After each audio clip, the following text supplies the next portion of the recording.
India Pak വെടിനിർത്തലിൽ U S president Donald ട്രംപിന്റെ അവകാശവാദം തള്ളി വിദേശകാര്യമന്ത്രി എസ് ജയശങ്കർ. ട്രംപിന്റെ താരിഫ് കരാർ അവകാശവാദവും വിദേശകാര്യ മന്ത്രാലയം നിഷേധിച്ചു. വെടിനിർത്തൽ ധാരണയ്ക്കായി മൂന്നാം കക്ഷിയുടെ ഇടപെടലില്ലെന്നും യു എസുമായുള്ള വ്യാപാര കരാറുകളിൽ തീരുമാനമായിട്ടില്ലെന്നും കേന്ദ്രമന്ത്രി വ്യക്തമാക്കി. ഇതിനിടെ വെടിനിർത്തലിന് കാരണക്കാരനായത് താനാണെന്ന അവകാശവാദത്തിൽ നിന്ന് ട്രംപ് പിൻവലിഞ്ഞു. ഇന്ത്യ പാക് വെടിനിർത്തലിൽ ഇടപെട്ടെന്നും കശ്മീർ വിഷയത്തിൽ മധ്യസ്ഥത വഹിക്കാമെന്നും U S president Donald Trump ആവർത്തിച്ചു പറയുന്നതിനിടെയാണ് കേന്ദ്ര വിദേശകാര്യമന്ത്രിയുടെ വിശദീകരണം വരുന്നത്. ഇന്ത്യ പാക് വിഷയത്തിൽ മൂന്നാം കക്ഷിയുടെ ഇടപെടൽ അംഗീകരിക്കില്ല. അത് വർഷങ്ങളായുള്ള നിലപാടാണെന്നും അതിൽ ഒരു മാറ്റവുമില്ലെന്നും കേന്ദ്രമന്ത്രി എസ് ജയശങ്കർ പറഞ്ഞു. Our relations, our dealings with them will be bilateral and strictly bilateral. That is a national consensus for many years, and there is absolutely no change in that consensus. The dealings with Pakistan will be bilateral. ഇതിനു പിന്നാലെ India Pak വെടിനിർത്തലിന് കാരണം താനാണെന്ന അവകാശവാദത്തിൽ നിന്ന് American president Donald ട്രംപും പിൻവലിഞ്ഞു. സംഘർഷം അവസാനിപ്പിക്കാൻ മധ്യസ്ഥനായി എന്ന അവകാശവാദം തനിക്കില്ലെന്നായിരുന്നു ട്രംപിന്റെ പുതിയ പ്രതികരണം. എന്നാൽ വളരെ വഷളാകുമായിരുന്ന സംഘർഷം തന്റെ ഇടപെടലിലൂടെ ഒഴിവാക്കാൻ സാധിച്ചുവെന്ന് ട്രംപ് പറഞ്ഞു.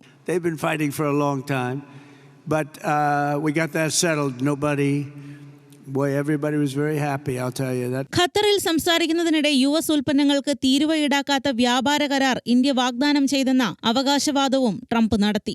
And they've offered us a deal where basically they're willing to literally charge us no tariff. So we go from the highest tariff, you couldn't do business in India. We're not even a top 30 in India because the tariff is so high.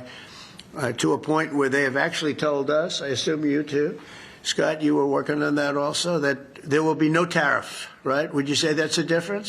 ട്രംപിന്റെ tariff കരാർ പരാമർശവും വിദേശകാര്യ മന്ത്രാലയം നിഷേധിച്ചു. ഇന്ത്യയും U എസും തമ്മിലുള്ള വ്യാപാര ചർച്ചകൾ നടന്നുകൊണ്ടിരിക്കുകയാണെന്നും ഇതുവരെയും തീരുമാനങ്ങൾ എടുത്തിട്ടില്ലെന്നും വിദേശകാര്യമന്ത്രി എസ് ജയശങ്കർ പറഞ്ഞു. ഏത് വ്യാപാര കരാറായാലും രണ്ട് രാജ്യങ്ങൾക്കും ഗുണകരമാകണം. അതാണ് വ്യാപാര കരാറിൽ നിന്ന് ഇന്ത്യ പ്രതീക്ഷിക്കുന്നതെന്നും കേന്ദ്രമന്ത്രി വ്യക്തമാക്കി. Between India and US, trade talks have been going on, negotiations have been going on. Nothing is decided till everything is. But any trade deal has to be mutually beneficial.